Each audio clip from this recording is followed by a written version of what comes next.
नमस्कार, मैं विद्याशंकर तिवारी हूँ इन खबर.com के लिए और बात करेंगे कि राजनीति के बारे में। कहते हैं कि ये अजब गजब का खेल है। आखिरी चरण का चुनाव 19 मई को है और रिजल्ट आएंगे 23 मई को।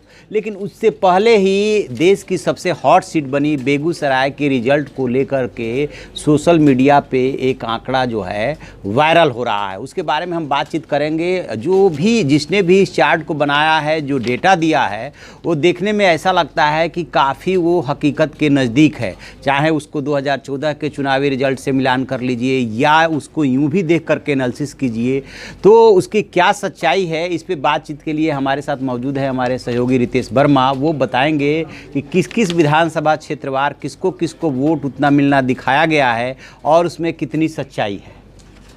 ये एक सोशल मीडिया पे चल रहा है बेगूसराय लोकसभा का। ये आपको साफ साफ तौर पे आगे भी दिख जाएगा। सच्चाई के करीब है या नहीं है मैं ये नहीं कहूँगा, क्योंकि ये सब तो आकलन है, अटकलबाजी है। इसमें जो खास बात है वो ये है कि बेगूसराय लोकसभा के अंदर में 7 विधानसभा सीट हैं। बछवाड़ा है, चिड़िया बरियारपुर है, तेघरा है, बखरी है, मटिहानी है और बेगूसराय है। ये जो बनाया गया है ग्राफ, ये बिल्कुल पार्टी वाइज और असेंबली सेगमेंट वाइज बताया गया है कि इस सेगमेंट में इतना वोट आएगा। और जब हम अनुमान लगाते हैं, आमतौर पे कोई भी अनुमान लगाता है तो ऐसे लगाता है 50,000 आएगा, 25,000 आएगा, 60,000 आएगा, 31,000 आएगा, 32,000 आएगा। इसमें जो अनुमान लगाया गया है वो अनुमान लगाया गया है मतलब जैसे एक एग्जांपल लेते हैं कि गिरिराज सिंह को बताया गया है कि चिड़िया बरियारपुर में 63,346 वोट आएंगे। बछवाड़ा विधानसभा में उनको 68,126 वोट आएंगे। तेघरा में 74,104 वोट। राउंड फिगर नहीं रखा, राउंड फिगर नहीं है, अनुमान नहीं है। ये मतलब ऐसा कैलकुलेशन है जो कैलकुलेटर पे कैलकुलेट करके लगता है बैठ के बनाया गया है। और इसको बनाने वाले जो हैं वो भाजपा के ही नेता हैं। उन्होंने उस पर साइन कर रखा है, अपना नाम लिख रखा है।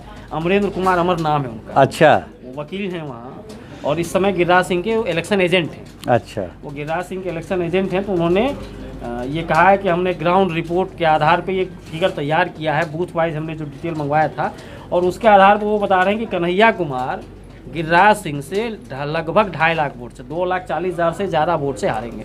दोनों के बीच हार जीत का अंतर जो होगा।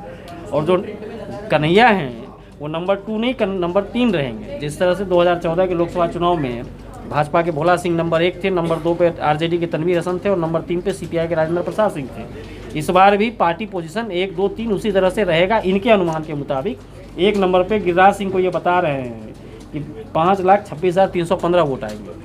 दूसरे नंबर पे जो आरजेडी के कैंडिडेट हैं तनवीर हसन, उनको वो बता रहे हैं कि 3,63,477 वोट आएंगे।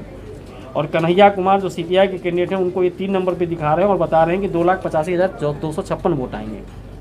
तो हार जीत का जो अंतर है गिरिराज सिंह आरजेडी के कैंडिडेट से, जो आरजेडी का कैंडिडेट पिछले चुनाव में जब मोदी की लहर थी, जब भोला सिंह जैसा स्थानीय नेता, एक स्थानीय शिक्षक जिनका पूरे ज़िले में प्रभाव था, व्यक्तिगत प्रभाव भी था, वो 58,000 वोट से जीते थे।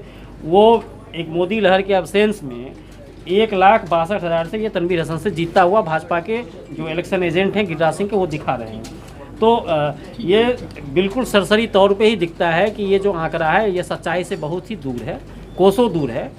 और रिजल्ट इस तरह से आ नहीं सकता, क्योंकि कैलकुलेशन जो होता है राउंड फिगर पे होता है। अनुमान जब लगाया जाता है, ये अनुमान तो बिल्कुल इस तरह से लग रहा है जैसे किसी ने रिजल्ट सीट बना रखा है। एक बात बताइए, आप बेगूसराय को बहुत अच्छी तरह से जानते समझते हैं। जब चुनावी दौर था तो कन्हैया कुमार और इधर से गिरिराज सिंह दोनों एक दूसरे से अपना मुकाबला बता रहे थे और उसमें तनवीर हसन यानी आरजेडी महागठबंधन के जो उम्मीदवार था, दोनों ने एक तरह से किनारे कर दिया था।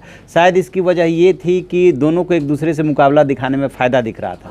लेकिन जब उन्हीं के बीजेपी के ही समर्थक ने इसको जारी किया, उनके एजेंट ने इसको जारी किया, तब वो जो है रिजल्ट में पिछले 2014 के चुनाव की तरह जो है उनको तीसरे नंबर पे दिखा रहे हैं। इसका मतलब कि वो लड़ाई कामयाब नहीं हुई जो आमने सामने का बताया जा रहा है। वो तो रणनीति ही थी, वो तो भाजपा की रणनीति थी कि वो कन्हैया को मुकाबले में दिखाएं, क्योंकि आरजेडी का वोट घटेगा तभी कन्हैया का वोट बढ़ेगा और तभी भाजपा जीतेगी। ट्रायंगुलर फाइट में तीनों जो कोण है मजबूत रहेगा। जब आरजेडी और सीपीआई दोनों का कैंडिडेट मजबूत होगा तभी बीजेपी निकलेगी। और जो आरजेडी का वोट था लगभग 4 लाख के आसपास उसको वोट था पिछले साल, और सीपीआई के कैंडिडेट को लगभग 2.25 लाख के आसपास वोट था, 1,90,000 80,000 के आसपास। तो 2 लाख ज़्यादा वोट था सीपीआई के पास। तो सीपीआई के कैंडिडेट को अगर बढ़ता हुआ दिखाएंगे, बीजेपी वाले बोलेंगे हमसे मुकाबला तो कन्हैया कुमार का है, गिरिराज सिंह बोलेंगे हम तो कन्हैया से लड़ रहे हैं, तो जो तनवीर हसन का वोटर है वो कन्हैया में जाएगा। तो इससे क्या होगा, कन्हैया थोड़ा ऊपर आएंगे और तनवीर नीचे जाएंगे, तो फायदा बीजेपी को होगा। तो ये जो कन्हैया कुमार अच्छा इसमें ये दिखा रहे हैं कि जो बेगूसराय की 7 विधानसभा सीट हैं, चरिया, बरियारपुर, बछवाड़ा, तेघरा, मटिहानी, सापुर कमाल, बेगूसराय और बखरी, इसमें से सारी सीटों पे गिरिराज सिंह को बढ़त दिखा रहे हैं। सिर्फ एक सीट के अलावा वो सापुर कमाल की सीट है जहां गिरिराज सिंह के बदले आरजेडी के कैंडिडेट तनवीर हसन को बढ़त दिखाई गई है। 62,680 वोट दिखा। यहाँ मुस्लिम वोट ज़्यादा है? नहीं, ये तनवीर हसन का गढ़ है, लोकल सीट है। ओके। तनवीर हसन यहीं बलिया के रहने वाले हैं, जो सापुर कमाल विधानसभा सीट में आता है, तो वहाँ का ये सीट है। इस सीट का नाम पहले बलिया ही हुआ करता था, ये परिसीमन के बाद उसका नाम सापुर कमाल कर दिया गया। तो इसके अलावा बाकी सारे असेंबली सेगमेंट में गिरिराज सिंह को बढ़त दिखाई गई है। एक, कन्हैया कुमार को किसी भी असेंबली सेगमेंट में आगे नहीं दिखाया गया है।